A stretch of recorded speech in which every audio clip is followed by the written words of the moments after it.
আল্লাহ দেখে বলে, ও ফেরেশতা তাকে দেখ, আমার বান্দা, আমার মাসুম বান্দা কই, আমি নাকি রহমান। ও ফেরেশতা তুমি তাকে দেখো, আমার বান্দা বলে আমি নাকি রহমান, আমি নাকি রহিম। ও ফেরেশতারা, ওই মাসুম বাচ্চার বাবা মা কি কবর ভিতরে নাকি?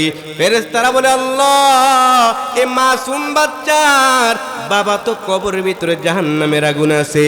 আল্লাহ রাব্বুল আলামিন বলেন, ও ফেরেশতা ওই বান্দার কবর, ওই মাসুম বাচ্চার বাবার কবরটাকে জান্নাত বানায় দাও। সুবহানাল্লাহ, আর যদি সুবহানাল্লাহ। এরে মুমিন সন্তান, এ দক্ষিণ পারে মুমিন ভাই, ও মাগো মা, ও বাবা গো, 10টা সন্তান 5টা সন্তান তোমার থাকলে একটা সন্তানকে মাদ্রাসায় পড়ায়া নাও, একটা সন্তানকে আলেম বানায় নাও, একটা সন্তানকে হাফেজে কোরআন বানায় নাও। আরে মা, এ দক্ষিণ পাড়া মা গো, তোমার কি মন চায় না তুমি একজন আলেমের মা হয়ে কবরে যাও? ওরে বাবা, তোমার কি মন চায় না তুমি একজন হাফেজে কোরআনের বাবা হইবা? ওরে মা, তোমার কি মন চায় না হাফেজের মা হয়ে কবরে যাওয়ার জন্য? ও মা, একজন আলেম সন্তান থাকলে তোমার কি উপকার হবে? একজন আলেম সন্তান থাকলে এ মা বাবা তোমার কি উপকার হবে আজকে বলে যায়। মালিক ইবনে দিনার, আল্লাহর ওলি মালিক ইবনে দিনার রাহমাতুল্লাহি আলাইহি, এই মালিক ইবনে দিনার রাহমাতুল্লাহি আলাইহি তিনি কবরের পাশ দিয়ে হাঁটতেছেন। প্রত্যেক দিন কবরের ভিতরে তিনি সূরা ইখলাস পড়েন, সূরা ইয়াসিন পড়ে পড়ে কবরওয়ালাদের জন্য নেক বক্সায় দেন। কথাগুলা মনোযোগ দিয়ে শুনবেন। মালিক ইবনে দিনার রাহমাতুল্লাহি আলাইহি ওই বান্দা যখন কবরে গিয়া প্রত্যেক দিন সূরা ইখলাস পড়েন, সূরা ইয়াসিন পড়েন, কবরওয়ালাদের জন্য দোয়া করেন, কবরওয়ালাদের জন্য দোয়া করেন। এমন সময় একদিন মালিক ইবনে দিনার বলেন, আমি প্রত্যেক দিন যখন কবরওয়ালাদের জন্য সওয়াব বক্সাইতাম, হঠাৎ করে একদিন তাকায় দেখলাম আমার সওয়াব নেওয়ার জন্য প্রত্যেকটা মানুষ লাইনে এসে দাঁড়াইতো, কাতার বন্দি হয়ে দাঁড়াইতো। কিন্তু হঠাৎ করে তাকায় দেখলাম একজন বৃদ্ধ মহিলাকে দেখা যায় না। প্রত্যেক দিন বৃদ্ধ মহিলা সবার আগে আগে থাকতো, কিন্তু বৃদ্ধ মহিলাকে দেখা যায় না। মালিক ইবনে দিনার, আল্লাহর ওলি মালিক ইবনে দিনার রাহমাতুল্লাহি আলাইহি খোঁজাখুঁজি করলেন, তাকে দেখেন কবরের ভিতরে মহিলা জান্নাতের আলোতে বসে আছেন। সুবহানাল্লাহ। মহান আল্লাহ রাব্বুল আলামিন বলেন, কুল ইয়া ইবাদিয়াল্লাযীনা আসরাফু আনফুসিহিম লা তাকনাতু মির রাহমাতিল্লাহ। যে আল্লাহ আমাকে মায়া করেছেন, দয়া করেছেন, সেই আল্লাহ আমাকে আপনাকে কিভাবে ডাক দেয়। কুল ইয়া ইবাদিয়াল্লাযী, হে আমার পিয়ারে বান্দা। মহান আল্লাহ রাব্বুল আলামিন এই ডাকের মধ্যে কোনো হিন্দুদেরকে আলাদা করে দেন নাই, কোনো ইহুদিদেরকে আলাদা করে দেন নাই, কোনো খ্রিস্টানদেরকে আলাদা করে দেন নাই। কোনো ইহুদি, কোনো মুসলমান, সব মানুষগুলাকে আল্লাহ রাব্বুল আলামিন ডাক দিলেন, ইয়া ইবাদিয়াল্লাযী, হে ইবাদি, হে আমার আদরের বান্দা, হে আমার প্যারে বান্দা, এই জান্নাতের ময়দানে আসো আর তওবা করো। আমি আল্লাহ রাব্বুল আলামিন তোমার তওবার বিনিময় তোমার জীবনের সব গুনাহগুলো মাফ করে দেব। সুবহানাল্লাহ। আল্লাহ বলেন, লা তাকনাতু মির রাহমাতিল্লাহ, আমি আল্লাহর জান্নাতের বাগানে চলে আসো, আমি আল্লাহর রহমতের ভিতরে চলে আসো, আমি আল্লাহর জান্নাতের বাগান, জান্নাতের ময়দানে চলে আসো। আমি আল্লাহ কত মায়া তোমার উপর করি, আমি আল্লাহ কত দয়া তোমার উপর করি। এ বান্দা, যদি রাত ভর আল্লাহর গুণগান গাই, মহান আল্লাহ আমাদেরকে কত ভালোবাসেন সেই সম্পর্কে বয়ান করি, শেষ করা যাবে না, আমি পারবো না। মহান আল্লাহ রব্বুল আলামিন আমাদেরকে কি পরিমাণ মহাব্বতে রাখতেছেন। কুল ইয়া ইবাদিয়াল্লাযী, হে আমার বান্দা, হে আমার বান্দা। আল্লাহ জমিন সৃষ্টি করছেন, আল্লাহ জমিন সৃষ্টি করে বলেন না এটা আমার জমিন। আল্লাহ আসমান সৃষ্টি করছেন, কিন্তু আল্লাহ বলেন না এটা আমার আসমান। ওই মহান আল্লাহ এই সমস্ত পৃথিবী সৃষ্টি করলেন, মাখলুকাতকে সৃষ্টি করলেন, সমস্ত গাছপালা পাহাড় পর্বত সব কিছু সৃষ্টি করলেন, কিন্তু একবারের জন্য আল্লাহ বলেন নাই এই সব কিছু আমার, এই পাহাড় আমার বলেন নাই, এই আসমান আমার আল্লাহ বলেন নাই, এই জমিন আমার আল্লাহ বলেন নাই, এই আকাশ আমার বলেন নাই, এই চন্দ্র আমার আল্লাহ বলেন নাই। সব কিছু আল্লাহই সৃষ্টি করলেন, কিন্তু আল্লাহ বলেন নাই। শুধু আল্লাহ বলেন আমার বান্দা, আমি আমার বান্দাদেরকে সৃষ্টি করেছি, আমার বান্দাদেরকে আমি সৃষ্টি করেছি। এই পৃথিবী সৃষ্টি করে বলি না এটা আমার পৃথিবী, আমি মানুষকে সৃষ্টি করে বলেছি এটা আমার মানুষ, আমার বান্দা। অত্যন্ত মায়া করে আল্লাহ রব্বুল আলামিন আমাদেরকে আপনাদেরকে ডাকতে থাকেন জান্নাতের দিকে, জান্নাতের দিকে বান্দাদেরকে ডাকতে থাকেন আদর করে, মায়া করে, ইহসান করে। পৃথিবী সৃষ্টি করেও আল্লাহ বলেন না এটা আমার, আসমান সৃষ্টি করেও বলেন না এটা আমার, এই জমিন সৃষ্টি করেও আল্লাহ বলেন না এটা আমার জমিন। আল্লাহ বলেন আমার বান্দা, আল্লাহ বলেন আমার বান্দা, আমার বান্দা, আমার বান্দা। আল্লাহ কত মায়া করে বান্দাদেরকে ডাক দেন, এরপরও তো আমরা কত বড় নাফরমান। আমার বান্দা বলে আল্লাহ সম্বোধন করে, আসো এই জান্নাতের বাগানে আসো, এই জান্নাতের বাগানে আইসা চোখের পানি ফালায় তওবা করে ফেলো, দেখবা পাহাড় পরিমাণ গুনাহ আমি আল্লাহ ক্ষমা করে দেব, পাহাড় পরিমাণ গুনাহ আমি আল্লাহ ক্ষমা করে দেব। আল্লাহ কিন্তু ডাক দিছেন সমস্ত মানুষদেরকে। এখানে হিন্দু বাইরেও আসতে পারেন, হিন্দু বাইরেও তওবা করতে পারেন, এখানে ইহুদি খ্রিস্টান এসেও তওবা করতে পারেন, এখানে যেই কোনো ধর্মের মানুষ আইসা তওবা করে নিজের জীবনটাকে পরিবর্তন বানিয়ে নিতে পারেন। কারণ এই জায়গা জান্নাতের বাগান, কারণ এই জায়গা জান্নাতের বাগান, কারণ এই জায়গা সাধারণ জায়গা নয়, এটা জান্নাতের বাগান। এই বাগানে আইসা যদি কোনো মানুষ অন্তর খুলে কান্না করে আল্লাহর কাছে বলে, আল্লাহ অন্যায় করে ফেলছি, অপরাধ করে ফেলছি, আর অন্যায় করব না, আর অপরাধ করব না, আপনি আমাকে মাফ করে দেন। আল্লাহ বলে, ও ফেরেশতারা, ও ফেরেশতারা, আমার বান্দা কি চায় জিজ্ঞেস করো। তখন ফেরেশতারা বলে, আল্লাহ আপনার বান্দা এই জান্নাতের বাগানে আসছে, আপনার বান্দা এই জান্নাতের বাগানে আসছে, আপনার জাহান্নামের আগুন থেকে মুক্তি চায়, আপনার জান্নাত পাওয়ার জন্য আপনার বান্দা গড় ছাড়িয়া, আরামের বিছানা ছাড়িয়া এই বান্দা জান্নাতের ময়দানে চলে আসছে। কেন আসছে? ওই বান্দা আপনার জাহান্নামের আগুন থেকে মুক্তি চায়। তখন আল্লাহ রাব্বুল আলামিন ফেরেশতাদেরকে আদেশ দেয়, ও ফেরেশতা, বান্দার জীবনে যত গুনাহ আছে, এই ময়দানে উপস্থিত বান্দার জীবনে যত গুনাহ আছে, ওই বান্দার জীবনে সব গুনাহগুলো মাফ করে দাও। সুবহানাল্লাহ, সুবহানাল্লাহ। এই জান্নাতের বাগানে আসবার দরকার আছে না নাই? যারা এখনো দূর দূরান্তে বসে আছেন, এই জান্নাতের বাগান থেকে দূরে আছেন, বড় আফসোস। এই জান্নাতের বাগান সারাদিন থাকবে না, সারা রাত থাকবে না। এই জান্নাতের বাগান আগামীকালকেও থাকবে না। অল্প সময়, অল্প সময় মানুষদেরকে আল্লাহ ডাকতে থাকেন, ইয়া ইবাদি, হে আমার বান্দা আয়, হে আমার বান্দা আয়, আমি আল্লাহর কাছে আয়, আমি আল্লাহর কাছে আয়, আমি আল্লাহর জান্নাতের বাগানে আয়। আমি আল্লাহ কত মায়া করে তোদেরকে বানাইলাম, একটু চিন্তা করবি। আল্লাহ ডেকে বলেন, ওয়ামা খালাকতুল জিন্না ওয়াল ইনসা ইল্লা লিয়াবুদুন। আল্লাহ বলেন, আমি জিন বানাইলাম, ইনসান বানাইলাম একমাত্র বান্দা আমি আল্লাহর গোলামি করবে। কেন করবি? আমি আল্লাহর গোলামি বান্দা তুই কেন করবি?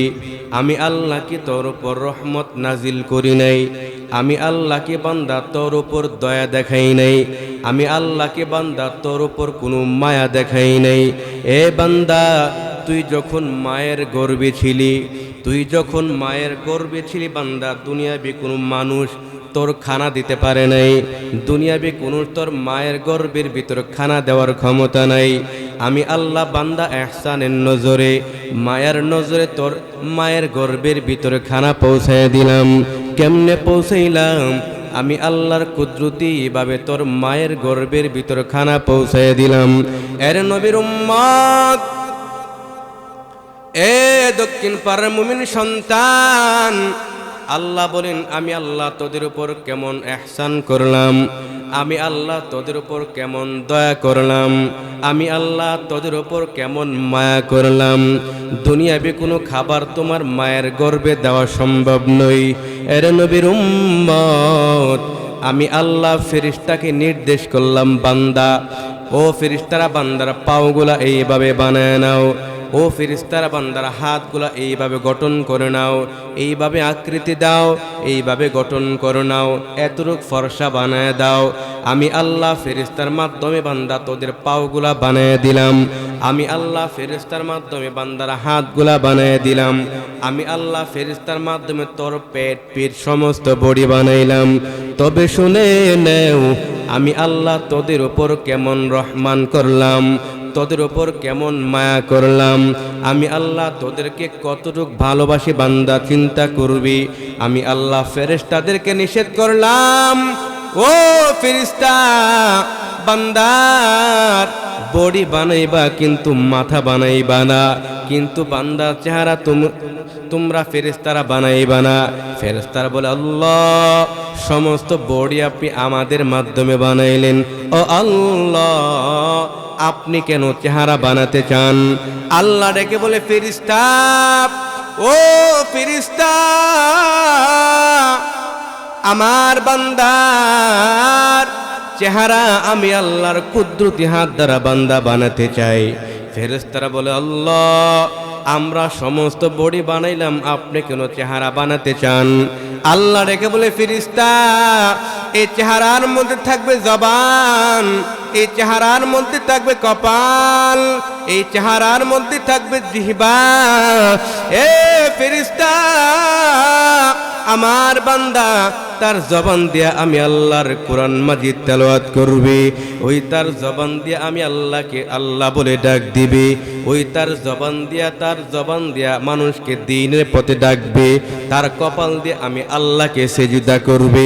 এর নবীর উম্মত, আল্লাহ কেমন ইহসান করলেন, তোর উপর মায়া করলেন, তোর চেহারা কত সুন্দর করে বানাইলেন।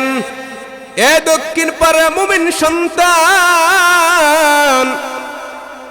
তোর চেহারা কত সুন্দর করে বানায় দিছেন, কত সুন্দর তোর চেহারা। আল্লাহ রব্বুল আলামিন তোমার চেহারাটা সুন্দর করে বানায় দিছেন। কেমন ইহসান আল্লাহ তোমার উপর করলেন, কেমন মায়া আল্লাহ তোমার উপর দেখাইলেন। আল্লাহ তোমার চেহারা সুন্দর করে বানায় দিলেন, কপালটাকে সুন্দর করে বানায় দিলেন। কেন বানাইলেন? বান্দার কপাল দিয়া আমি আল্লাহর কুদরতি পায়ে সেজদা করবে। ওই বান্দা তার কপাল দিয়া আমি আল্লাহর কুদরতি পায়ে সিজদা করবে।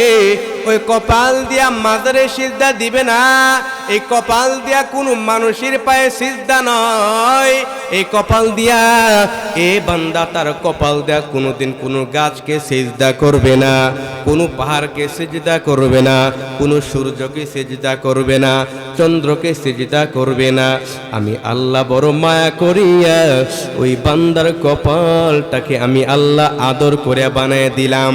ওই বান্দা আমি আল্লাহর কুদরতি পায়ে সিজদা করবে। এ বান্দা আমি আল্লাহর কুদরতি পায়ে সিজদা দেওয়ার জন্য আমি আল্লাহ বান্দার কপালটাকে বানাইলাম। এ বান্দা নাফরমান, আমি আল্লাহর মসজিদে যাই না, আমি আল্লাহর কুদরতি পায়ে সিজদা দেই না। এই নাফরমান বান্দা মাজারে গিয়া সিজদা দেয়। এই নাফরমান বান্দা মাজারে গিয়া সিজদা দিয়া শিরিক করতেছেন, তার আমলটাকে বরবাদ বানায় ফেলতেছেন। আবার মসজিদে গিয়া সিজদা দেয়, মাজারেও গিয়া সিজদা দেয়। এই সিজদা আল্লাহর কাছে কবুল হবে না, আল্লাহর কাছে গ্রহণযোগ্য হবে না। আল্লাহ রেখে বলেন ওয়াবুদুল্লাহ, আল্লাহ ডেকে বলে আমি আল্লাহর কুদরতি পায়ে সিজদা দিবি। আমি আল্লাহর কুদরতি পা ছাড়া দুনিয়ার কোনো মানুষের পায়ে সিজদা দেওয়া যাবে না। এর নবীর উম্মত, আল্লাহ তোমাকে কত সুন্দর করে বানাইছেন, কত মায়া করে তোকে আল্লাহ সুন্দর করে বানায় দিলেন, এরপরে তুমি কেন আল্লাহ তাআলার ইবাদত করো না? এরপরে কেন তুমি আল্লাহ তাআলার গোলামি করো না? এরপরে বান্দা তুমি কেন আল্লাহ তাআলাকে একবার আল্লাহ বলে ডাক দাও না? আল্লাহ ডেকে বলে, ফেরেশতা, ও ফেরেশতা, দেখো আমার বান্দা যদিও গুনায় লিপ্ত থাকে, দেখবা গুনাহ করার পরে বান্দা আমার কাছে অনুতপ্ত হবে। যখন বান্দা অনুতপ্ত না হয়, আল্লাহ রাব্বুল আলামিন তখন আল্লাহ রাব্বুল আলামিন রাগান্বিত হয়ে যায়। বান্দা গুনাহ করছো, আল্লাহ ডাকতে থাকে, লা তাকনাতু মির রাহমাতিল্লাহ, এ বান্দা আমি আল্লাহর ঘরে আয়, আমি আল্লাহর রহমতের ভিতরে চলে আয়। পাহাড় পরিমাণ তোমার গুনাহ, আল্লাহ ডাকতে থাকেন, আমি আল্লাহর রহমতের ভিতরে চলে আসো, আমি আল্লাহর জান্নাতের বাগানে চলে আসো। পাহাড় পরিমাণ গুনাহ আমি আল্লাহ রাব্বুল আলামিনের কাছে কোনো গুনাহ হতে পারে না। আল্লাহ ডেকে বলে, আয়, আমি আল্লাহর ঘরে আয়। আল্লাহ রাব্বুল আলামিন মুয়াজ্জিনের মাধ্যমে বান্দাকে ডাকতে থাকে, আয়, আমি আল্লাহর ঘরে বান্দা সিজদা দিবি, নামাজ পড়বি, আমি আল্লাহর ঘরে বান্দা সিজদা দিবি, নামাজ পড়বি। আল্লাহ রাব্বুল আলামিন 5 ওয়াক্ত বান্দাদেরকে ডাকতে থাকেন। জোহরের সময় আল্লাহ রাব্বুল আলামিন মুয়াজ্জিনের কণ্ঠে মানুষকে ডাকেন। কার কণ্ঠে কথা বলেন? মুয়াজ্জিনের কণ্ঠে আল্লাহ রাব্বুল আলামিন বান্দাদেরকে ডাকে, আয়, আমি আল্লাহর কুদরতি পায়ে সিজদা দেও। এ বান্দা, যোহর পড়তে আসো নাই? তখন ফেরেশতারা আল্লাহকে ডেকে বলো, ও আল্লাহ, আপনার বান্দার নামে গুনাহ লেখা নেই। ফেরেশতারা বলেন, আপনার বান্দার আমল নামায় গুনাহ লিখবো নাকি? আল্লাহ রাব্বুল আলামিন বলেন, আমার বান্দার আমল নামায় গুনাহ লিখবা না। দেখবা আমার বান্দা আবার আসর নামাজ পড়তে আসবে। আবার মুয়াজ্জিন সাহেব আসরের নামাজের সময় বান্দাকে ডাকতে থাকেন, এ বান্দা। মুয়াজ্জিন আল্লাহু আকবার ধ্বনির মাধ্যমে তোমাকে মসজিদের দিকে ডাকলো, কিন্তু তুমি যাও নাই। ফেরেশতারা বলে, আল্লাহ, আমি আপনার বান্দার আমল নামে গুনাহ লিখবো নাকি? আল্লাহ রাব্বুল আলামিন বলেন, না না, আমার বান্দার আমল নামে তুমি গুনাহ লিখবা না। আমি বান্দাকে বড় মায়া করি, আমি বান্দাকে বড় দয়া করি। দেখ, আমার বান্দা মাগরিবের নামাজ পড়তে আসবে। ফেরেশতারা অপেক্ষা করে, যখন আবার মাগরিবের নামাজের সময় মুয়াজ্জিন সাহেব যখন তার মাইক দিয়ে মানুষদেরকে ডাকতে থাকেন আল্লাহু আকবার ধ্বনির মাধ্যমে, এ বান্দা, তুমি মাগরিবের সময় যাও নাই? ফেরেশতা বলে, আল্লাহ পরওয়ারদিগার, আপনার বান্দা মাগরিবের সময় তো এই মসজিদের ভিতরে আসে নাই, আপনার বান্দার আমল নামায় গুনাহ লিখবো নাকি? আল্লাহ বলেন, না না, এখনো বান্দার আমল নামায় গুনাহ লেখা যাবে না। ফেরেশতারা বলে, আল্লাহ অপেক্ষমান। ইয়াশারের সময় আবার মুয়াজ্জিন সাহেব যখন আল্লাহু আকবার ধ্বনির মাধ্যমে বান্দাদেরকে ডাকতে থাকে, তখনও বান্দা উপস্থিত হয় নাই। আল্লাহ রাব্বুল আলামিন মুয়াজ্জিনের মাধ্যমে ডাকে, আয়, এ বান্দা, পাহাড় পরিমাণ তোমার গুনাহ হয়ে গেছে, আয়, আমি আল্লাহর ঘরে আয়। ফেরেশতা আবার আল্লাহকে ডেকে বলেন, আল্লাহ, ইয়াশারের সময় তো আপনার বান্দা আসে নাই, কি করব? আল্লাহ রাব্বুল আলামিন বলেন, এরপর বান্দার আমল নামায় গুনাহ লিখবা না, এরপর বান্দার আমল নামায় গুনাহ লিখবা না। দেখবা বান্দা আবার ফজরের সময় চলে আসবে, আবার তাহাজ্জুদের নামাজ পড়বে। আমার বান্দা তাহাজ্জুদের নামাজ পড়িয়া দেখবা আমার বান্দা আবার আমি আল্লাহর কাছে গুনাহের জন্য ক্ষমা চেয়ে নিবে। ও ফেরেশতারা, বান্দার আমল নামায় গুনাহ লিখবা না, আমি বান্দাকে বড় মায়া করে বানাইছি, আমি বান্দাকে বড় দয়া করে বানাইছি, জাহান্নামে দেওয়ার জন্য নয়। আমি আল্লাহ জান্নাতে দেওয়ার জন্য বান্দাকে বানাইলাম। আমি আল্লাহ বড় মায়া করে বান্দাকে বানাইলাম। আল্লাহ রাব্বুল আলামিন তাহাজ্জুদের সময় প্রথম আসমানে চলে আসেন। আসার পরে আল্লাহ রাখি, ও বান্দা, পৃথিবীর মাখলুকাত গুলা ঘুমায়, মানুষগুলা ঘুমায় গেছে, প্রাণীরা পর্যন্ত ঘুমায়, সমস্ত প্রাণীরা ঘুমায় গেছে। এ বান্দা, কার গুনাহ মাফের প্রয়োজন? আমি আল্লাহর কাছে আয়। কোন বান্দার গুনাহ মাফের প্রয়োজন? এ বান্দা, আমি আল্লাহর কুদরতি পায়ে সিজদা কইরা নে। আমি আল্লাহ তোর জীবনের একটা গুনাহ রাখবো না, আমি আল্লাহ তোর জীবনের একটা গুনাহও রাখবো না। এ বান্দা যখন তাহাজ্জুদের নামাজ পড়বে আর আল্লাহর কাছে বলবেন, আল্লাহ সারাদিন 5 ওয়াক্ত নামাজ পড়তে পারি নাই, অন্যায় করে ফেললাম, আল্লাহ আপনি ক্ষমা করে দেন। আল্লাহ রাব্বুল আলামিন বলেন, এই ফেরেশতারা বান্দার আমল নামায় যত গুনাহ থাকবে সব গুনাহগুলো মাফ করে দেয়। সুবহানাল্লাহ। আল্লাহ কেমন মায়া করে বান্দাকে ডাকতে থাকেন, পাহাড় পরিমাণ অন্যায়, এরপর আল্লাহ ডাকেন, আয় আমি আল্লাহর কাছে বান্দা তওবা কর, আমি আল্লাহর কাছে ক্ষমা চা, আমি আল্লাহর কাছে ক্ষমা চা, আমি আল্লাহ তোর পাহাড় পরিমাণ গুনাহকে মাফ করে দেব, আমি আল্লাহ তোর পাহাড় পরিমাণ গুনাহগুলো মাফ করে দেব। হে বান্দা,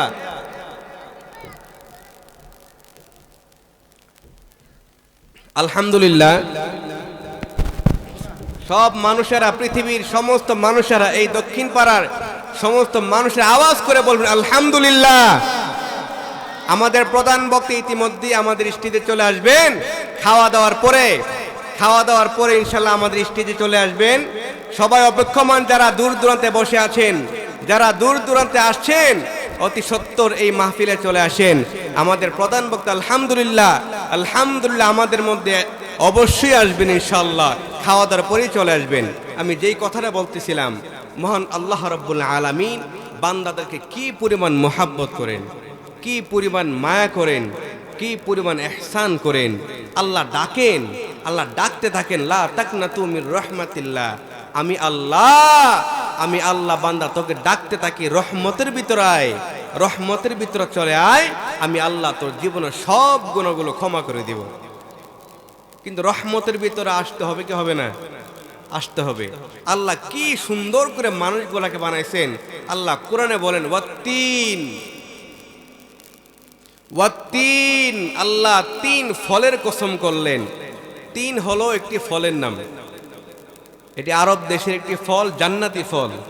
মহান আল্লাহ রাব্বুল আলামিন এই 3 ফলের কসম করলেন, ডুমুর ফলের কসম করলেন। কথাগুলা বুঝবেন। মহান আল্লাহ রাব্বুল আলামিন এই ফলের কসম করলেন। এই ফল অত্যন্ত মিষ্টি, এটা জান্নাতি ফল, এই ফলের কসম করলেন। তারপরে ওয়াজাইতুন, জাইতুনের কসম করলেন। জাইতুন এমন একটি গাছ, এই গাছের ঢাল দিয়ে মেসওয়াক করলে দাঁত পরিষ্কার হয়। সুবহানাল্লাহ বলবেন না? জাইতুন এমন একটি গাছ, যেই গাছের ডাল দিয়ে মেসওয়াক করলে দাঁত সুন্দর পরিষ্কার হয়, মাড়িটা মজবুত হয়ে যায়। জাইতুনের তেল যখন মানুষের গায়ে মাখবে, মানুষের গা যদি শুষ্ক থাকে, এই গা সুন্দর হয়ে যাবে। যদি কোনো বান্দার চামড়া ঢিলা থাকে, ওই চামড়া টাইট হয়ে যাবে। জাইতুন এমন একটি তেল, আল্লাহ রাব্বুল আলামিন ওই জাইতুনের কসম করলেন। ওয়াজাইতুন, জাইতুনের কসম আল্লাহ রাব্বুল আলামিন 3 নম্বরে কসম করলেন। ওয়াতুরি সিনিন, মানুষের সৌন্দর্যতা প্রকাশ করবেন। আল্লাহ রাব্বুল আলামিন 4টা কসম করে লইতেছেন। 4টা কসম কইরা তারপরে আল্লাহ রাব্বুল আলামিন মানুষের সৌন্দর্যতা প্রকাশ করবেন। মহান আল্লাহ রাব্বুল আলামিন ওয়াতুরি সিনিন 3 নম্বর কসম করতেছেন। ওই পবিত্র পাহাড়ের কসম, ওই পবিত্র পাহাড়ের কসম, যেই তুর পাহাড়ে মূসা নবী আল্লাহ তাআলার সাথে কথা বলতেন, ওই পাহাড়ে কসম করলেন। ওয়াতুরি সিনিন, ওই পবিত্র তুর পাহাড়ের কসম, যেই পাহাড়ে মূসা নবী আল্লাহ তাআলার সাথে কথা বলেন। 4 নম্বর কসম করতেছেন আল্লাহ ওয়া হাযাল বালাদিল আমিন, ওই নগরীর কসম, ওই নগরীর কসম, ওই মক্কা নগরীর কসম, যেই নগরীতে আমার আপনার নবী আখির জামানের পয়গম্বর দুনিয়াতে আসছিলেন, ওই নগরীর কসম করলেন, ওই জায়গার কসম আল্লাহ করলেন। এক নাম্বার কসম করলেন ওয়াত্তিন, কথা বলেন, ওয়াত্তিন বলেন। মহান আল্লাহ তাআলা 3 ফলের কসম করলেন, ডুমুর ফলের কসম। 2 নাম্বার কসম করলেন ওয়াজ্জাইতুন, বলেন ওয়াজ্জাইতুন, জাইতুনের কসম করলেন। এবং 3 নম্বর আল্লাহ রাব্বুল আলামিন তুর পাহাড়ের কসম করলেন। এবং 4 নম্বর আল্লাহ রাব্বুল আলামিন ওই পবিত্র নগরীর কসম আল্লাহ করলেন, যেই নগরীতে আমার আপনার নবী দুনিয়াতে আসছিলেন। এই 4টা কসম করার পরে, এই 4টা কসম করার পরে আল্লাহ রাব্বুল আলামিন বলেন লাকাদ খালাকনাল ইনসানা ফি আহসানি তাকওয়িম। সুবহানাল্লাহ বলেন আওয়াজ করে। 4টা কসম করার পরে আল্লাহ তাআলা বলতেছেন আমি আল্লাহ মানুষকে পৃথিবীর সবচেয়ে সুন্দর আকৃতি দিয়ে বানাইলাম। সুবহানাল্লাহ, সবচেয়ে সুন্দর করে আল্লাহ মানুষকে সৃষ্টি করলেন, সবচেয়ে সুন্দর। এই পৃথিবী অনেক সুন্দর, এই পৃথিবী অনেক সুন্দর। আল্লাহ বলেন পৃথিবী সুন্দর নয়, মানুষের চাইতে পৃথিবী সুন্দর নয়, এই মানুষের চাইতে পৃথিবী সুন্দর নয়, মানুষ সবচেয়ে সুন্দর। মহান আল্লাহ রাব্বুল আলামিন এত সুন্দর করে কেন বানাইছেন? কোনো উদ্দেশ্য নাই আল্লাহর, নাকি? কথা বলেন, আল্লাহর উদ্দেশ্য আছে না নাই? আল্লাহ একটা উদ্দেশ্য করছেন, ওয়ামা খালাকতুল জিন্না ওয়াল ইনসা ইল্লা লিয়াবুদুন, ওয়ামা খালাকতুল জিন্না ওয়াল ইনসা ইল্লা লিয়াবুদুন। আল্লাহ বলেন আমি তোদেরকে বানাইলাম বড় মায়া করে, সুন্দর করে, ইহসান করে, দয়া করে। তুই শুধু আমি আল্লাহর গোলামি করবি, তুই শুধু আমি আল্লাহর গোলামি করবি, পৃথিবীর কোনো আর কোনো মানুষের গোলামি নয়, তুই শুধু আমি আল্লাহর গোলামি করবি। আমি আল্লাহর গোলামির জন্য তোকে আমি আল্লাহ সুন্দর করে বানায় দিলাম। তুই কেমনে আমি আল্লাহর কুদরতে পেয়ে সেজদা দেও না? কেমনে তুমি আমি আল্লাহর বিধান 5 ওয়াক্ত নামাজ তুমি পড়ো না? কেমনে তুমি ঘরে বসে থাকো? হে মুমিন ভাই, কিভাবে তুমি ঘরের ভিতরে বসে থাকো?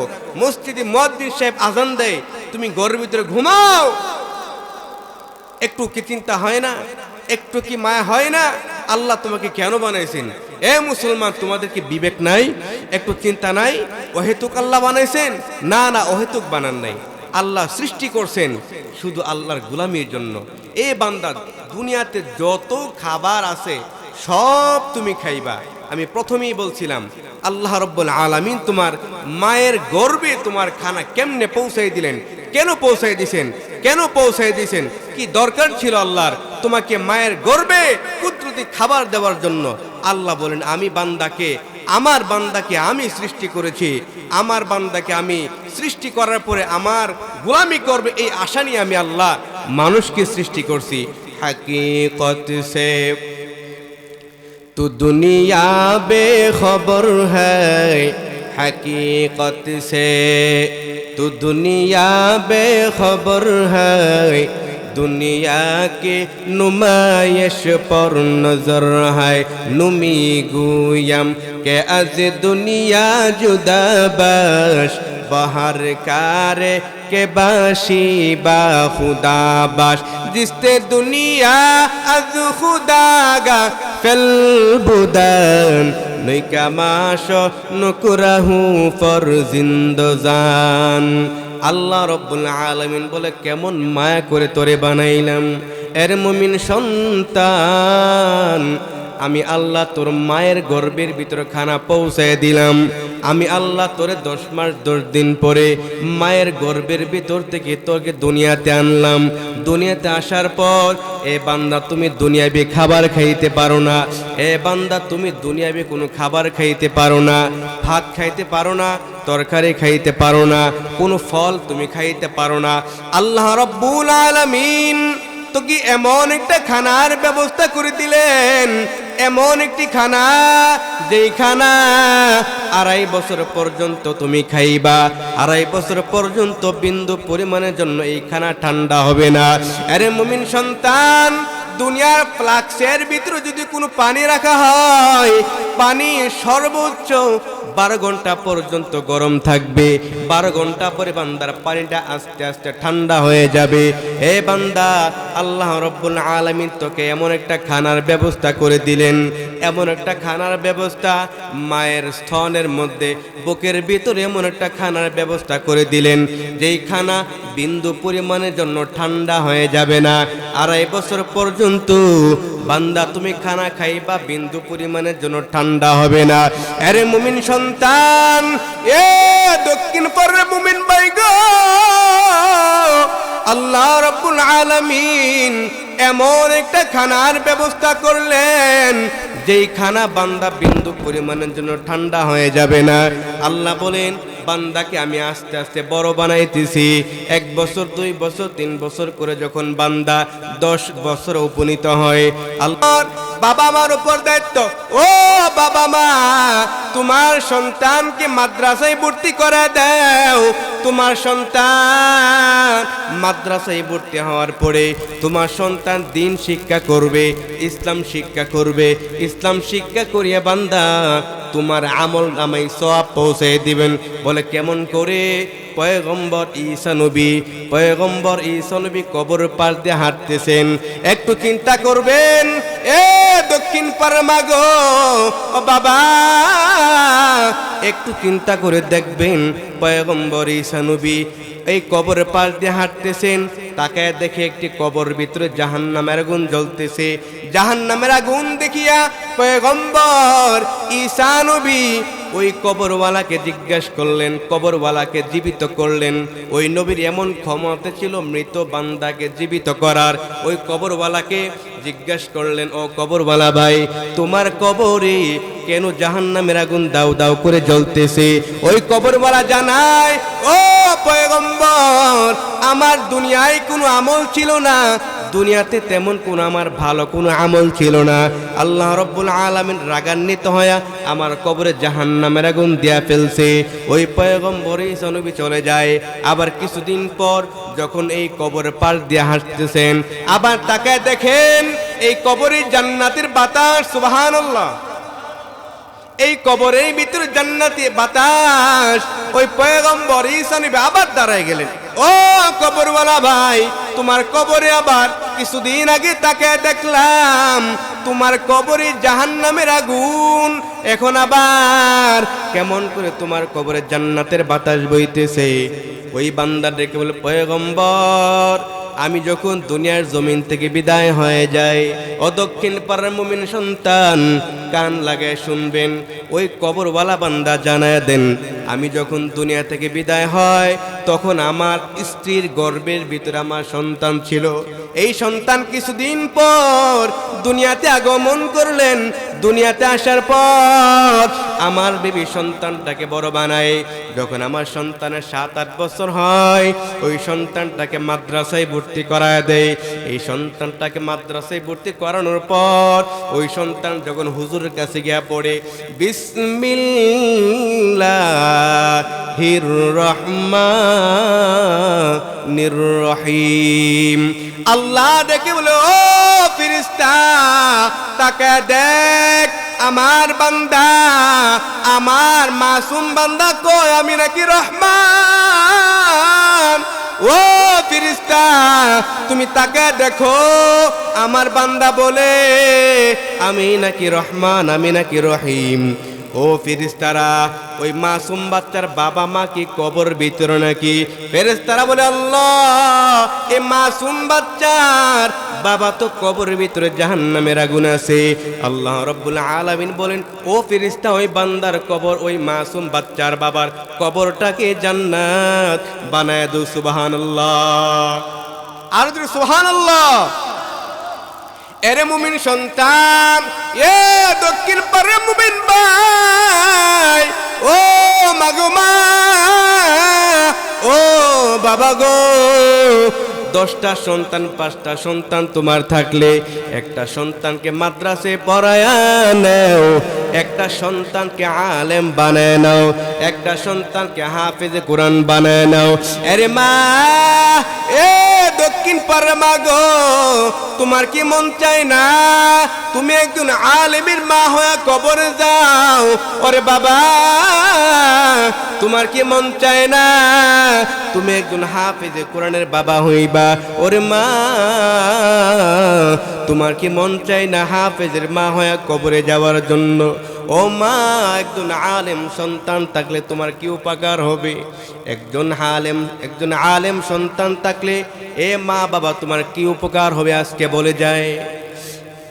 মালিক ইবনে দিনার, আল্লাহর ওলি মালিক ইবনে দিনার রহমাতুল্লাহি আলাইহি, এই মালিক ইবনে দিনার রহমাতুল্লাহি আলাইহি তিনি কবরের পাশ দিয়ে হাঁটতেছেন। প্রত্যেক দিন কবরের ভিতরে তিনি সূরা ইখলাস পড়েন, সূরা ইয়াসিন পড়ে পড়ে কবরওয়ালাদের জন্য নেক বক্সায় দেন। কথাগুলা মনোযোগ দিয়ে শুনবেন। মালিক ইবনে দিনার রহমাতুল্লাহি আলাইহি ওই বান্দা যখন কবরে গিয়া প্রত্যেক দিন সূরা ইখলাস পড়েন, সূরা ইয়াসিন পড়েন, কবরওয়ালাদের জন্য দোয়া করেন, কবরওয়ালাদের জন্য দোয়া করেন। এমন সময় একদিন মালিক ইবনে দিনার বলেন, আমি প্রত্যেক দিন যখন কবরওয়ালাদের জন্য সওয়াব বক্সাইতাম, হঠাৎ করে একদিন তাকায় দেখলাম আমার সওয়াব নেওয়ার জন্য প্রত্যেকটা মানুষ লাইনে এসে দাঁড়াইতো, কাতার বন্দি হয়ে দাঁড়াইতো।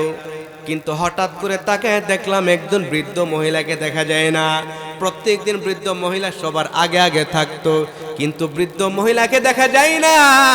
মালিক ইবনে দিনার, আল্লাহর ওলি মালিক ইবনে দিনার রহমাতুল্লাহি আলাইহি খোঁজাখুঁজি করলেন, তাকে দেখেন কবরের ভিতরে মহিলা জান্নাতের আলোতে বসে আছেন। সুবহানাল্লাহ, ওই মহিলা জান্নাতের আলোর ভিতরে বসে আছেন।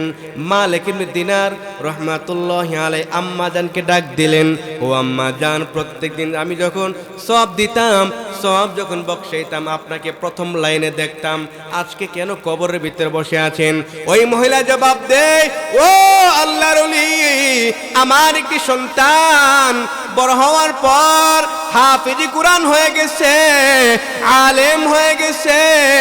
আল্লাহ রব্বুল আলামিন আমার হাফেজ সন্তানের কারণে, আমার আলেম সন্তানের কারণে আল্লাহ রব্বুল আলামিন আমার আর নেকের দরকার নাই।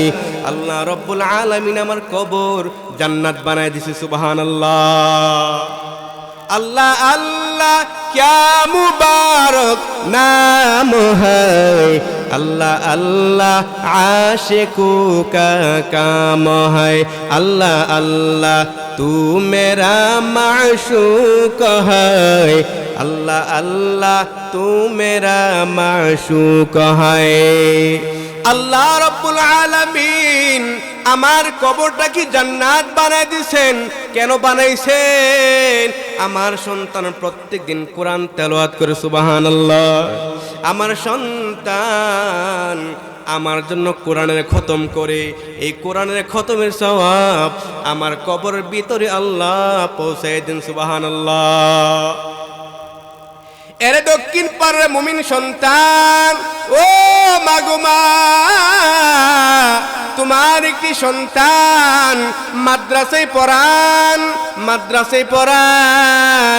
এ মা বাবা ভালো করে শুনে নাও, তোমার জানাজার নামাজের ইমামতি যখন তোমার সন্তান করবেন, আল্লাহর পয়গম্বর, আখিরি জমানার পয়গম্বর জানায় দেন, যে সন্তান মাতা পিতার জানাজার নামাজের ইমামতি করবে, যে সন্তান মাতা পিতার জানাজার নামাজের ইমামতি করবে, ওই বাবা মার কবরের আযাব আল্লাহ ক্ষমা করে দিন। সুবহানাল্লাহ, কবরের আযাব আল্লাহ মাফ করে দিবেন যদি আপনার সন্তান আপনার জানাজার নামাজের ইমামতি করতে পারে। এরে মুমিন ভাই, ও মাগুমা, তোমার সন্তান যখন আলেম হয়ে যাবে, ওরে বাবা, তোমার সন্তান যখন আলেম হয়ে যাবে, তোমার সন্তান কবরে গিয়া আল্লাহ রব্বুল আলামিনের কাছে ক্ষমা চাইবে আর বলবে, রব্বির হামহুমা কামা রব্বায়ানি সগীরা। একজন আলেম সন্তান, একজন হাফেজ সন্তান আপনার জন্য কবরে গিয়ে আল্লাহর কাছে ক্ষমা চাইবেন, দুনিয়ার ভিতরে আপনার জন্য ক্ষমা চাইবেন। আপনি যখন দুনিয়ায় থাকবেন না, আপনার সন্তান দুনিয়ার মধ্যে আপনার জন্য সওয়াব পৌঁছানোর জন্য প্রত্যেক দিন আপনার কবরে গিয়ে জিয়ারত করবে, প্রত্যেক দিন আপনার জন্য আল্লাহর কাছে ক্ষমা চাইবে, প্রত্যেক দিন আপনার জন্য কোরআন তেলাওয়াত করে আপনার কবরে সওয়াব পৌঁছে দিবেন। এই জন্য বলতে চাই, আপনার একটা সন্তান হাফিজে কোরআন বানায় নেন, আপনার একটা সন্তানকে আলেম বানায় নেন। এর মুমিন সন্তান, এই হলো দুনিয়ার ফসল।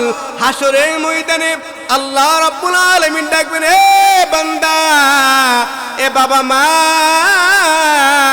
তোমরা কোথায়? যাদের সন্তান আলেম হয়ে গেছে, যাদের সন্তান হাফিজে কোরআন হয়ে গেছে, ওই বাবা মা কোথায়?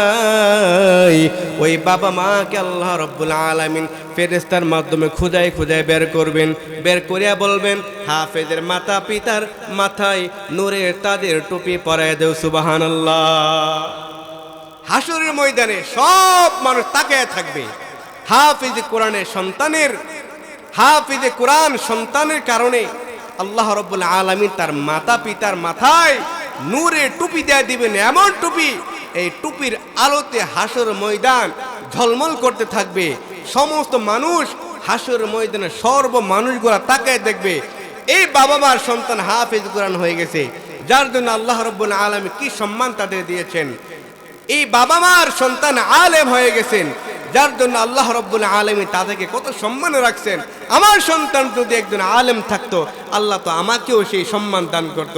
আমার সন্তান যদি হাফেজ কোরআন থাকতো, আল্লাহ তো আমাকেও সেই সম্মান দান করত।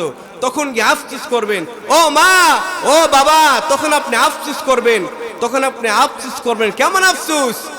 একটুখানি নেকের তোরে আপনি চিল্লায় চিল্লায় কান্না করবেন, একটুখানি নেকের তোরে। রোজ হাসরের ময়দানে বাবা ঘুরবে ছেলের পিছে, ছেলে বাবার আগেতে। আহা তেমন কঠিন দিনেতে আল্লাহ তোমায় ভুলবে না, ঠিক মতো পড়িলে নামাজ জান্নাত তোমার ঠিকানা, ঠিক মতো পড়িলে নামাজ জান্নাত তোমার ঠিকানা, ঠিক কিনা? একজন আলেমের বাবা মা কি নামাজ না পড়ে থাকে নাকি? একজন আলেম তার বাবা মাকে নামাজি বানায়, তার ভাই বোনদেরকে নামাজি বানায়।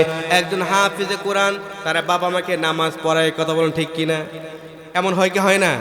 একজন আলেম সন্তান বলে, আব্বা তুমি যদি নামাজে না যাও আমিও যাব না, এমন হয় না? অনেক এক্সাম্পল আমরা জানি। আমরা তো তলিবুল আলেমদেরকে আমরা পড়াই, মাদ্রাসার ছাত্রদেরকে আমরা পড়াই, আমরা শিখিয়ে দেই, ও সন্তানেরা, ও ছাত্ররা, তোমরা যে নামাজ পড়ো তোমাদের বাবা মাকেও নামাজের আদেশ করবা, শিখাই দেই। তারা গিয়া বাবা মার কাছে গিয়ে বলে, হে মা, আপনি যদি নামাজ না পড়েন আমি মাদ্রাসা গিয়ে কি করব? আপনি নামাজ পড়েন। তখন একদিন, 2 দিন, 3 দিন, তখন বাবা মা নামাজ পড়তে বাধ্য হয় কি হয় না? নামাজ পড়তে বাধ্য হয়, কারণ ওই সন্তান তো দিন শিক্ষা গ্রহণ করতেছে। এই সন্তান দিন শিক্ষা গ্রহণ করে কি করবে? তার বাবা মাকে নামাজ শিক্ষা দেবে, তার বাবা মাকে নামাজের আদেশ করবেন। তখন এই বাবা মা নামাজ পড়বেন আর জান্নাতে হয়ে যাবে, সুবহানাল্লাহ। এই জন্য বলতে চাই, আল্লাহ রাব্বুল আলামিন আমাদেরকে কেমন মায়া করে বানাইছেন, কেমন দয়া করে আল্লাহ আমাদেরকে আপনাকে বানায় দিয়েছেন। আল্লাহ বলেন, আমি আল্লাহ মায়া করে বানাইলাম, আমি আল্লাহ তোকে বড় দয়া করে বানাইলাম, একমাত্র আমি আল্লাহর গোলামি করবি। আল্লাহর গোলামি করার পর আল্লাহ রাব্বুল আলামিন এরপরে দেখেন কি বলে। আমি এতক্ষণ যে আলোচনা করলাম এটা প্রাসঙ্গিক একটা আলোচনা। আমি খুতবার মধ্যে যে আয়াত পড়েছিলাম, আল্লাহ রাব্বুল আলামিন বলেন, কুল ইন কুনতুম তুহিব্বুনাল্লাহ। মহান আল্লাহ তাআলা নবীর উপর আয়াত নাজিল করতেছেন, নবীর উপর আয়াত নাজিল করে বলতেছেন, ও নবী, আপনার উম্মতদেরকে জানায় দেন, যদি আপনার উম্মত আমার ভালোবাসা পেতে চায়, যদি আপনার উম্মত আমি আল্লাহর মোহাব্বত পেতে চাই, যদি আপনার উম্মত আমি আল্লাহর জান্নাতে যাইতে চাই, ও নবী আপনার সমস্ত সাহাবায়ে কেরামদেরকে, উম্মতদেরকে জানায় দেন, তারা যেন আপনার আনুগত্য করে। তখন নবী করিম সাল্লাল্লাহু আলাইহি ওয়াসাল্লাম সাহাবায়ে কেরামের সামনে, এমনই সাহাবায়ে কেরামের সামনে বয়ান করতেছেন, ও সাহাবায়ে কেরাম, তোমরা কি আল্লাহর জান্নাতে যাইতে চাও? সমস্ত সাহাবায়ে কেরাম বললেন, হে আল্লাহর নবী, আমরা তো জান্নাতে যাইতে চাই। তখন আল্লাহ রাব্বুল আলামিন এর নবী সমস্ত সাহাবায়ে কেরামদেরকে জানায় দেন, তোমরা যদি আল্লাহর জান্নাতে যাইতে চাও তাহলে আল্লাহ দেখো কি বলে, ইন কুনতুম তুহিব্বুনাল্লাহ, আল্লাহ তোমাদেরকে ভালোবাসবেন। কেন ভালোবাসবেন? যদি এই আমল করো, ফাত্তাবিউনি ফাত্তাবিউনি, যদি তোমরা আমি নবীকে অনুসরণ করো, যদি তোমরা আমি নবীকে ভালোবাসো, যদি তোমরা আমি নবীর অনুসরণ করো, অনুগত্য করো, তাহলে আল্লাহ বলেন ইউহবিবকুমুল্লাহ ইউহবিবকুমুল্লাহ, আল্লাহ তোমাদেরকে ভালোবাসবেন, আল্লাহ তোমাদেরকে ভালোবাসবেন। আল্লাহর ভালোবাসা পেতে চাইলে, আল্লাহর জান্নাত পেতে চাইলে আল্লাহ বলেন নবীর অনুসরণ করবার জন্য। কার অনুসরণ কথা বলেন? নবীর অনুসরণ অনুকরণের জন্য আল্লাহ রাব্বুল আলামিন নবীকে আয়াত নাযিল করে জানায় দিয়েছেন। নবীর অনুসরণ অনুকরণ করলে আল্লাহ রাব্বুল আলামিন আপনাকে ভালোবাসবেন, আপনাকে জান্নাত দিয়ে দেবেন, আপনাকে গুনাহের সর্ব অবস্থা গুনাহের থেকে আপনি বাঁচায় রাখবেন। কেমনে বাঁচায় রাখবেন? যদি নবীর অনুসরণ করেন, নবীর সুন্নতগুলো আপনি পুঙ্খান্ন আদায় করেন, তখন আল্লাহ রাব্বুল আলামিন নবীর মুহাব্বত ভিতরে থাকার কারণে আপনার সর্ব অবস্থা গুনাহগুলোকে আল্লাহ মাফ করে দিবেন। নবীর মুহাব্বত নিয়ে দুনিয়ার জমিন থেকে বিদায় হতে হবে। ইমামুল আউয়ালিন আখিরিন বহরে সদকা রহমাতাল লিল আলামিন, শুদ বুজুদাস রহমাতাল লিল আলামিন, মসজিদে ও শুদ হামারো এ জমিন। আল্লাহর নবীর মুহাব্বত বান্দা কেমন করে রাখবা? আল্লাহকে, ওই আল্লাহর নবীকে আপনি কতটুকু মুহাব্বত করতে হবে। হযরত উমর রাদিয়াল্লাহু তাআলা আনহুকে আল্লাহর নবী জানা দেন, রে উমর বলো না তুমি আমাকে কতটুকু মুহাব্বত করো। উমর জানা দে, পয়গম্বর আমি আপনাকে আমার সন্তানের পরে, আমার মা বাবার পরে আমি আপনাকে মুহাব্বত করলাম, আমি আপনাকে মা বাবার পরে আমি আপনাকে মুহাব্বত করলাম। আল্লাহর নবী জানা দে, উমর এখনো পর্যন্ত তুমি মুমিন হতে পারো নাই, এখনো পর্যন্ত তুমি মুমিন হতে পারো নাই। যদি মুমিন হতে চাও, মা বাবা, ছেলে সন্তান, বিবি বাল বাচ্চা সবার চাইতে তুমি আমাকে মুহাব্বত করতে হবে। হযরত উমর তখন আল্লাহর কসম করে বলেন, পয়গম্বর এই মুহূর্ত থেকে আমি আপনাকে আমার মা বাবার চাইতে বেশি মুহাব্বত করি, আমার মা বাবার চাইতে বেশি আপনাকে মুহাব্বত করি, আমার বিবি বাল বাচ্চার চাইতে আপনাকে বেশি মুহাব্বত করি। আল্লাহর নবী জানায় দিন, উমর এতক্ষণে তুমি মুমিন হতে পেরেছো। সুবহানাল্লাহ। কি পরিমাণ মুহাব্বত করলে মুমিন হওয়া যাবে, কি পরিমাণ মুহাব্বত থাকলে মুমিন হওয়া যাবে। এরে নবীর উম্মতের দল, সাহাবায়ে কেরাম আল্লাহর নবীকে কেমন মুহাব্বত করতেন, কেমন ভালোবাসতেন। হযরত বেলাল রাদিয়াল্লাহু তাআলা আনহু, এই বেলাল গোসলের মধ্যে যাইতেছেন, মাথা থেকে টুপি ফালাই না, মাথার মধ্য থেকে টুপি ফালাই না। সাহাবায়ে কেরাম বললেন, ও বেলাল তোমার মাথার মধ্যে টুপি কেন? গোসল করবা, তোমার মাথায় কেন টুপি? বেলাল ডেকে বলে, ও সাহাবায়ে কেরাম আমার নবীর সুন্নাত, আমার নবীর সুন্নাত আমার মাথার মধ্য থেকে এক সেকেন্ডের জন্য দূরে যাইতে দেব না। আমার নবীর সুন্নত, আমার নবীর মুহাব্বত আমার মাথার মধ্যে আছে, এই টুপি এক সেকেন্ডের জন্য আমার দূরে যাইতে দেব না। সুবহানাল্লাহ। কেমন মুহাব্বত করতেন হযরত বেলাল রাদিয়াল্লাহু তাআলা আনহু, আল্লাহর নবীকে কেমন মুহাব্বত করতেন। আর কেমন নবী আমরা পেয়েছি, কেমন নবী আমরা পেয়েছি। আমি আরেকটি ঘটনা বলি, কেমন নবী আমরা পেয়েছি। হযরত ঈসা আলাইহিস সালাতু ওয়াস সালাম আল্লাহর কাছে আবদার জানায়, ও আল্লাহ আমাকে তো আপনি দুনিয়া থেকে উঠায় নিয়েছেন, আবার যখন আপনি আমাকে দুনিয়ায় পাঠাবেন, ও আল্লাহ দুনিয়ায় পাঠানোর সময় আমাকে আখির জামানার পয়গম্বর উম্মত বানায় পাঠায়েন, আখির জামানার পয়গম্বর উম্মত বানায় পাঠায়েন। কেমন নবীর উম্মত হইলাম, এ নবীর উম্মত একজন নবী পর্যন্ত আমাদের আখির জামানার পয়গম্বর উম্মত হতে চায়। কেমন নবীর উম্মত হইলাম, পয়গম্বর আদম নবী জান্নাতের ভিতরে একটা অন্যায় করেছিলেন। আল্লাহ রাব্বুল আলামিন বললেন, হে আদম এই গন্ধম গাছের দ্বারে কাছেও যাইবা না, এই গন্ধম গাছের নিকটও যাইবা না। ওই আদম নবী অন্যায় করিয়া ভুল করিয়া নিজের অজান্তে গন্ধম গাছের ফল খায় ফেললেন। গন্ধম গাছের ফল খাওয়ার পর আদম নবীকে আল্লাহ রাব্বুল আলামিন দুনিয়াতে পাঠায় দেয়। দুনিয়াতে যাওয়ার পর আদম নবী আল্লাহর কাছে কান্না করে, ও আল্লাহ, জান্নাতের ভিতরে তো অন্যায় করে ফেললাম, আপনার নিষিদ্ধ করা গাছের ফল খেয়ে ফেললাম। ও আল্লাহ, আপনি আমাকে আমার তওবাগুলো কবুল আর মঞ্জুর করে নেন। এইভাবে যখন আল্লাহর পয়গম্বর আদম নবী একদিন নয়, 2 দিন নয়, 1 বছর নয়, 2 বছর নয়, 350 বছর পর্যন্ত আল্লাহর পয়গম্বর আদম নবী আল্লাহর কাছে দোয়া করলেন। আল্লাহ দোয়া কবুল করেন না। একদিন আদম নবী আল্লাহর কাছে দোয়া করতেছেন, আল্লাহ, আমি যখন জান্নাতের ভিতরে ছিলাম, জান্নাতের ভিতরে থাকার সময়, এই জান্নাতের ভিতরে থাকার সময় আমি দেখেছিলাম আপনার নামের সাথে একটি নাম লাগানো রয়েছে। আয় আল্লাহ, জানি না মানুষটার কোন মানুষের নাম। আয় আল্লাহ, জানি না, আমার কাছে মনে হয় বড় দামি মানুষ হবে, আমার কাছে মনে হয় বড় মূল্যবান মানুষ হবে, এই জন্য আপনার নামের সাথে লাগানো রয়েছেন।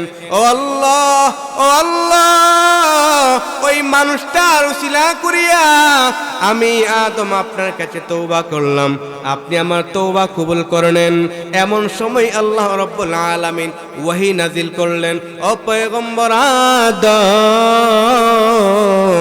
তুমি যদি 350 বছর আগে, তুমি যদি 350 বছর আগে এই মানুষটার নাম নিয়ে আমি আল্লাহর কাছে দোয়া করতা, আমি আল্লাহ তোমার দোয়া 350 বছর আগে কবুল করে নিতাম। সুবহানাল্লাহ।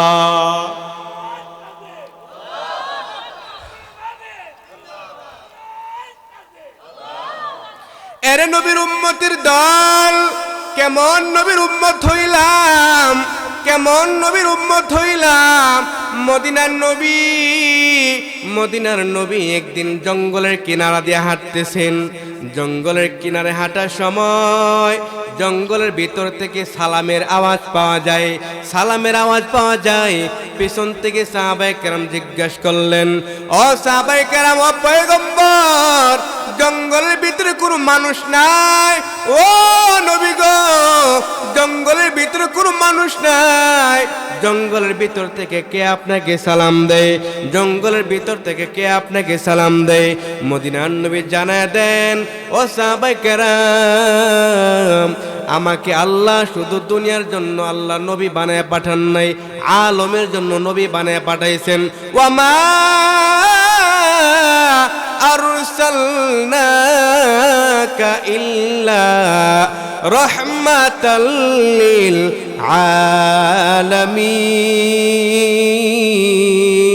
আলামিন। আল্লাহ রাব্বুল আলামিন আমাকে শুধু মানুষের নবী বানায় পাঠান নাই, আল্লাহ আমাকে পুরা আলমের নবী বানায় পাঠাইলেন, জীবজন্তু নবী বানায় পাঠাইলেন, পাহাড় পর্বতের নবী বানায় পাঠাইলেন, গাছপালার নবী বানায় পাঠাইলেন, সমস্ত কিছুর নবী আমাকে আল্লাহ রব্বুল আলামিন বানায় পাঠাইছেন। জঙ্গলের ভিতরে যে সালাম দেয় তো মানুষ নয়, জঙ্গলের ভিতরে হিংস্র প্রাণীরা আমাকে সালাম দেয়, হিংস্র প্রাণীরা আমাকে সালাম দেয়। কেমন নবী আমরা পাইলাম, কেমন নবী আমরা পাইলাম।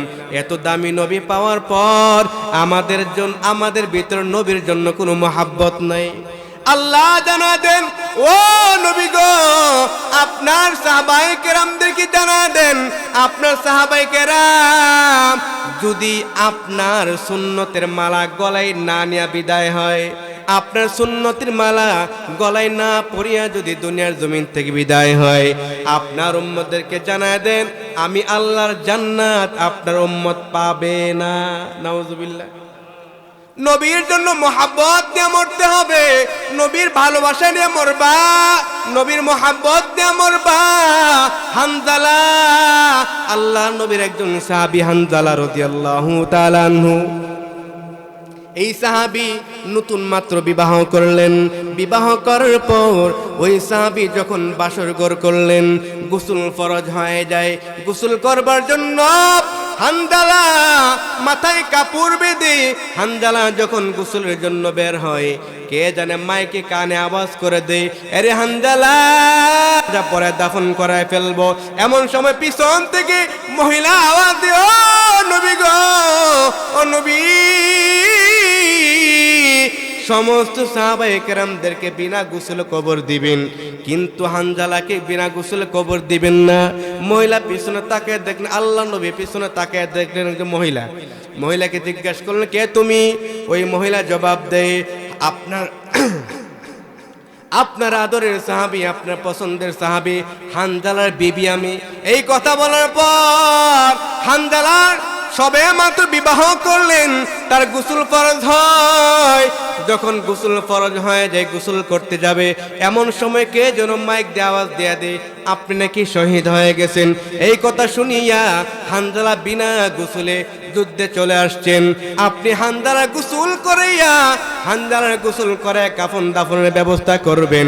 এমন সময় আল্লাহ ওহী নাজিল করলেন, ও পয়গম্বর, আপনি সব সাহাবায়ে কেরামকে বিনা গোসলে দাফন করবেন, সমস্যা নাই, কিন্তু হানজালার গোসলের কোনো দরকার নাই। আল্লাহর নবী রেখে বলল, ও আল্লাহ, তাদের গোসল তো ফরজ হয়ে গেছে, হানজালার গোসল তো ফরজ হয়ে গেছে, তাকে তো গোসল করাতে হবে। আল্লাহ জানায় দেন, ও পয়গম্বর, ওই হানজালার গোসল আমি আল্লাহ জান্নাতি পানি দিয়া ফেরেশতার মাধ্যমে করায় দিছি। সুবহানাল্লাহ।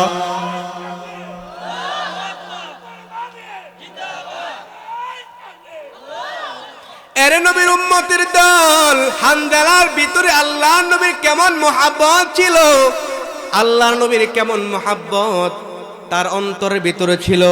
গোসল দেই নাই, বিনা গোসলে যুদ্ধে যখন চলে যায়, যুদ্ধে যাওয়ার পরে শহীদ হয়ে গেলেন আল্লাহর নবীর জন্য, আল্লাহর দ্বীনের জন্য শহীদ হয়ে গেলেন। শহীদ হওয়ার পরে আল্লাহ তাআলা তার গোসল জান্নাতি পানির মাধ্যমে করছেন। সুবহানাল্লাহ, জান্নাতি পানির মাধ্যমে করছেন। এর নবীর উম্মত, এ পয়গম্বরের উম্মত, আমাদের ভিতরে যদি আল্লাহর নবীর সুন্নতের মহব্বত পাওয়া যায়, আল্লাহর নবীর সুন্নতের মহব্বত যদি পাওয়া যায়, আল্লাহর নবী সিজদায় পড়ে কান্না করতেছেন, কথাগুলা বুঝবেন। আল্লাহর নবী সিজদায় পড়ে কান্না শুরু করলেন। আল্লাহ ডেকে বলে, পয়গম্বর, আপনি সিজদায় পড়ে কেন কান্নার আওয়াজ?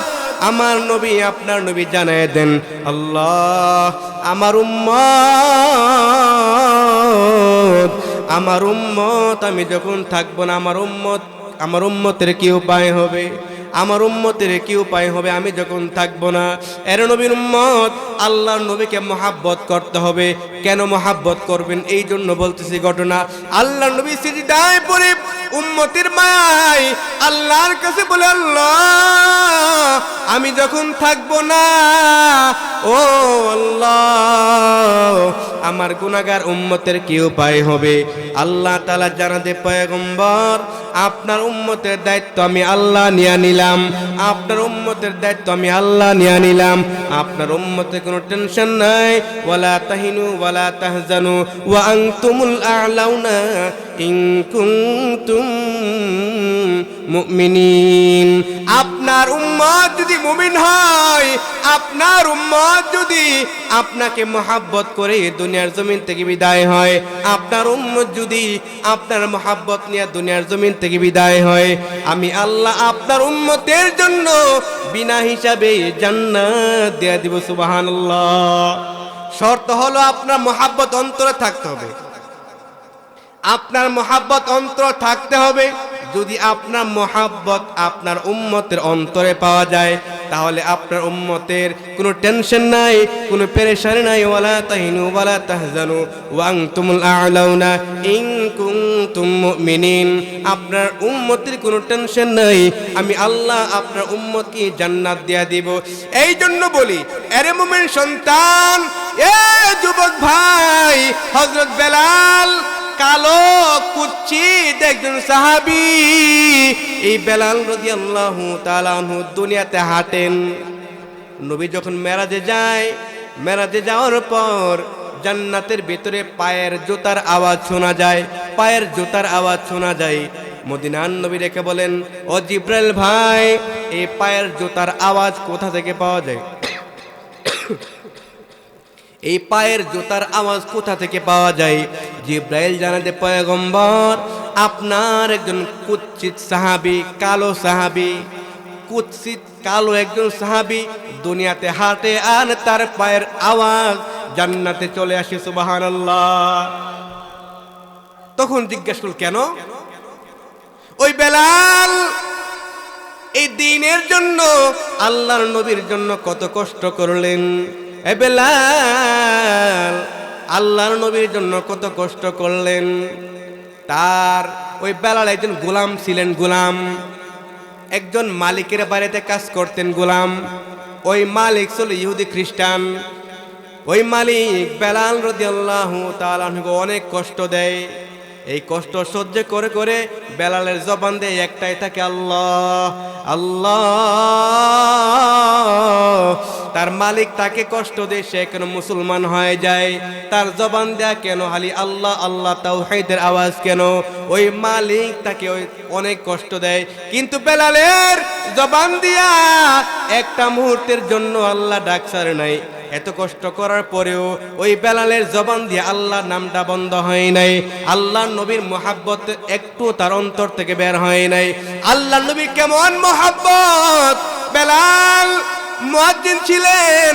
যখন মাইক দিয়ে ওই বেলাল আযান দেয়, যখন হাইয়া আলাল ফালাহ বলবেন, হাইয়া আলাল ফালাহ বলার সময় কে যেন আওয়াজ দিয়া দিছেন, কে যেন আওয়াজ দিয়া দিছেন, মদিনার নবী নাকি দুনিয়াতে নাই।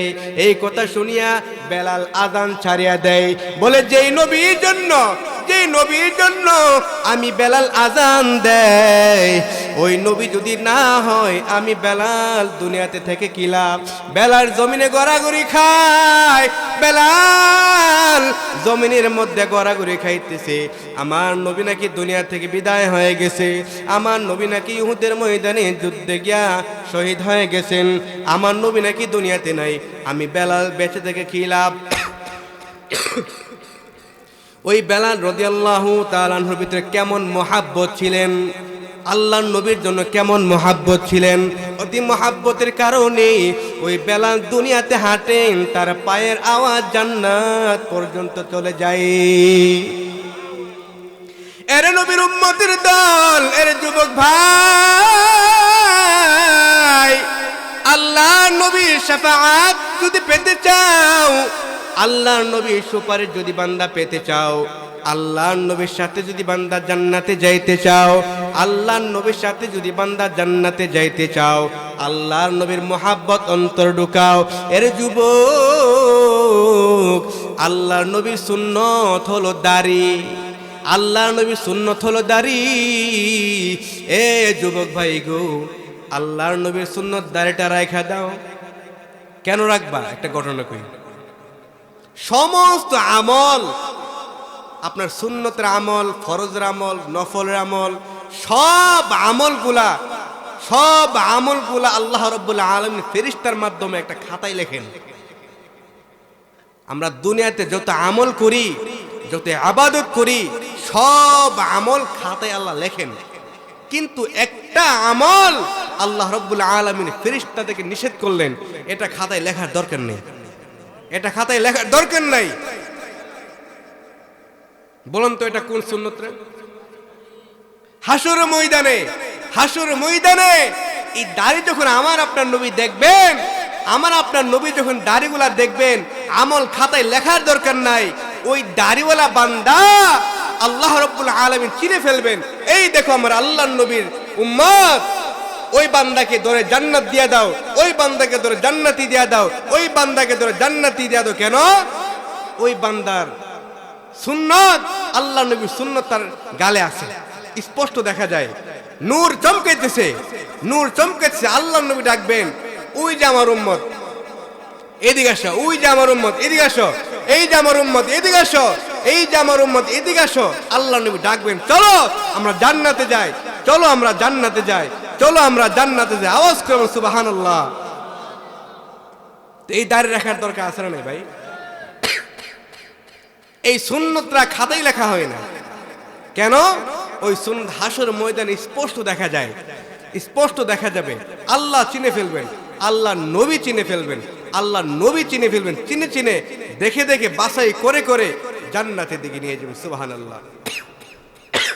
এই জন্য নবীর সুন্নত আমাদের দরকার আছে না নাই? আমরা তো মনে করি দাড়ি তো যুবক বয়সে রাখলে বড় লজ্জা লাগে। আসলে যুবকরাই সবচেয়ে বেশি আল্লাহর কাছে পছন্দের। এই যুবকরা সবচেয়ে বেশি পছন্দের আল্লাহ। কেন পছন্দের?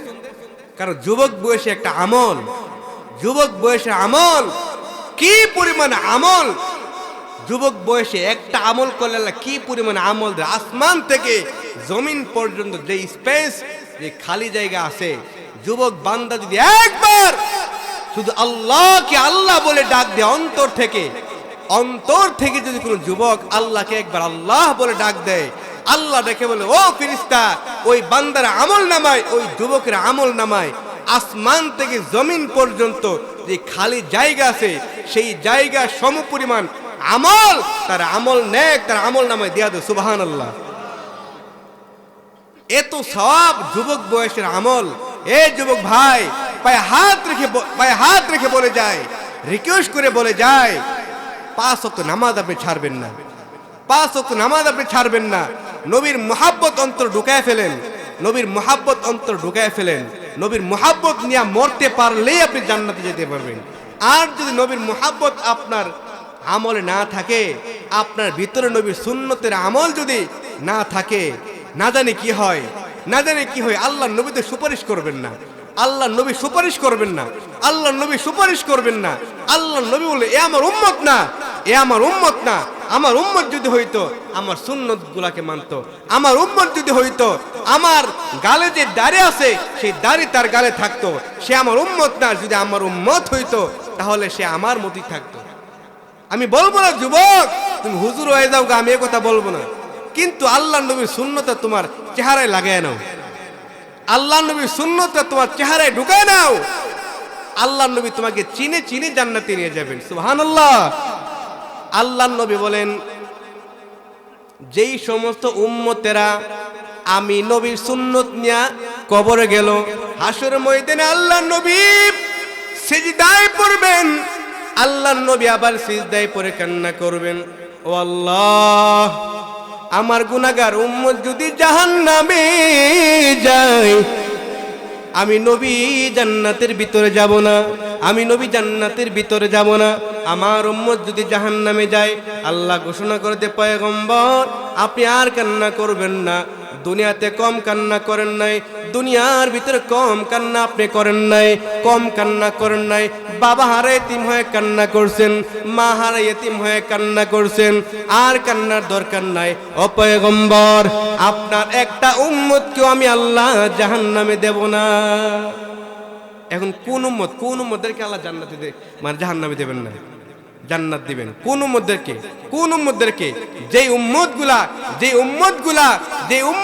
আল্লাহ নবীর সুন্নত গালে লাগাইয়া, যে উম্মতগুলা আল্লাহ নবীর সুন্নত বুকে ধারণ করিয়া, যে উম্মতগুলা আল্লাহ নবীর সুন্নত নিয়া দুনিয়ার জমিন থেকে বিদায় হবে, ওই উম্মতের বেলায় আল্লাহ বলেন সব উম্মতগুলা জান্নাতে যাবে। আল্লাহ নবী হাদিসে বলেন কুল্লু উম্মতি ইয়াদখুলুনাল জান্নাতা ইল্লা মান আবা, সমস্ত উম্মত জান্নাতে যাবে, তবে যেই উম্মত আমি নবীর সুন্নত মানবে তারাই জান্নাতে যাবে, আর কেউ জান্নাতে যেতে পারবে না।